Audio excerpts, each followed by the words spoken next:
साथियों नमस्कार। आप देख रहे हैं देश दुनिया की खबरें सौरभ पाल सर के साथ। साथियों 23 जुलाई रविवार को भिंडी ऋषि की तपोवन भूमि चंबल संभाग की धरा पर सर्वप्रथम नारी शक्ति के रूप में पधारी आज़ाद अध्यापक संघ की प्रांत अध्यक्षा बहन शिल्पी सिवान। कार्यक्रम की शुरुआत माँ सरस्वती के चरणों में दीप प्रज्वलित कर हुई और इसके बाद सभी अतिथिजन और मुख्य अतिथि ने आज़ाद चंद्रशेखर के जन्मतिथि पर उनकी जन्मतिथि मनाई। इसके बाद लाखों करोड़ों कर्मचारियों और शिक्षकों की पीड़ा को कम करने के लिए शिल्पी सिवान मुख्य अतिथि के रूप में उपस्थित हुई। उन्होंने अपना उद्बोधन दिया और उद्बोधन में उन्होंने सरकार से मांग की कि शिक्षक साथी और जो भी कर्मचारी हैं उनकी पेंशन और वरिष्ठता बहाली की जाए। इस कार्यक्रम में दूर दराज से करीब सैकड़ों की संख्या में कर्मचारी पदाधिकारीगण शिक्षकगण उपस्थित हुए। साथियों इसी प्रकार की खबरें देखने के लिए जुड़े रहें आप हमारे चैनल देश दुनिया की खबरें सौरभ पाल सर के साथ। देखिए साथियों लाइव की शिल्पी सिवान प्रांत अध्यक्षा ने क्या कहा। जय हिंद जय भारत। जुड़े रहें आप हमारे साथ और हमारे चैनल को लाइक सब्सक्राइब एवं शेयर करें।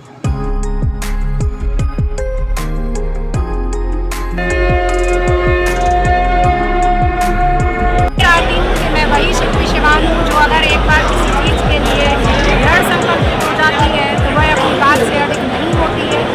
तो या तो आप एक बार बुलाकर हमसे चर्चा करें और हमें बताएं ताकि जो हजारों की संख्या में नहीं लाखों की संख्या में जो कर्मचारी हैं अन्य विभाग के भी जो इसका हिस्सा है, तो आप सबसे पहले अध्यापक संवर्ग की जो वरिष्ठता है जिसे आपके कर्मचारियों अधिकारियों के माध्यम से उठा लिया गया है या गलत आदेश निकाल दिया गया है, तो आप उसे सही कराते हुए हमारी वरिष्ठता को देते हुए जो पुरानी पेंशन है उसे आप बहाल करें। अन्यथा की स्थिति में जो ये शंखनाद है ये बहुत आगे तक जाएगा और ये आपके लिए बहुत अहित होगा। इससे आपका नुकसान ही होगा क्योंकि एक एक अगर हम कर्मचारी की बात करें तो उसके परिवार में 5-5 और 6-6 वोट होते हैं, तो वोट की चोट आपको लगेगी।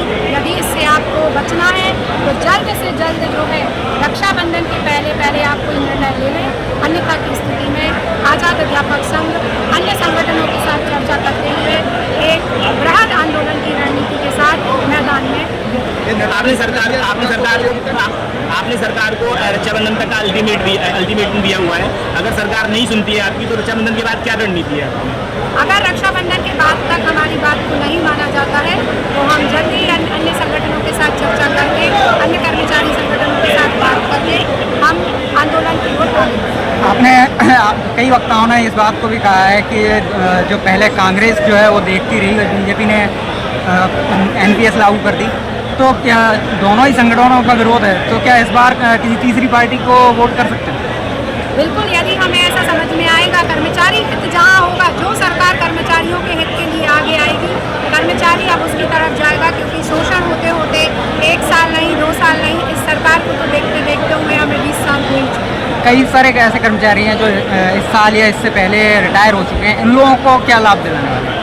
हमारा मुख्यमंत्री जी से यही निवेदन है कि आप जल्द से बुलाकर हम लोगों के साथ चर्चा करें, क्योंकि हमारे जो वंचित साथी हैं जो रिटायर्ड हो चुके हैं उन्होंने अपनी सेवा जो है वो 1 या 2 वर्ष नहीं 62 वर्ष अपना दिया है और 200 और 500 और 600 रुपये में आज अगर हम जाते हैं तो गैस का सिलेंडर भी नहीं आता। तो माननीय जी आप ये बताइए कि वो 600 रुपये या 700 रुपये में अपने परिवार का खर्च कैसे चलाएगा।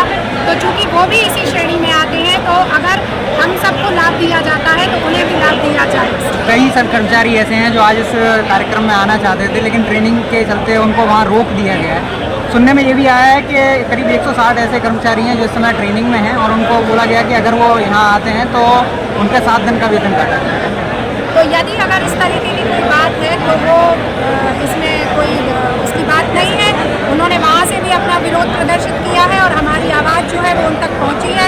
तो वो विरोध स्वरूप में ट्रेनिंग को लेते हुए कि उन्होंने मेरी बात को, मेरे वीडियोस को सुनेंगे तो वो जो है वो हमारे साथ ही रहेंगे और इसका जो है वो उनको प्रभाव जो है उनके ऊपर जरूर पड़ेगा। प्रशासन का ये कदम आपको लग रहा है कि कहीं ना कहीं एक डर दिखाई दे रहा है? हाँ, डर तो है ही। शिल्पी शिवान से तो वैसे ही मुख्यमंत्री जी डरते हैं। मैं तो कहूँगी, खुला कहूँगी आपके माध्यम से कि वो डरते हैं, तभी तो सब संगठनों के प्रांताध्यक्षों को बुलाते हैं और शिल्पी शिवान को नहीं बुलाते।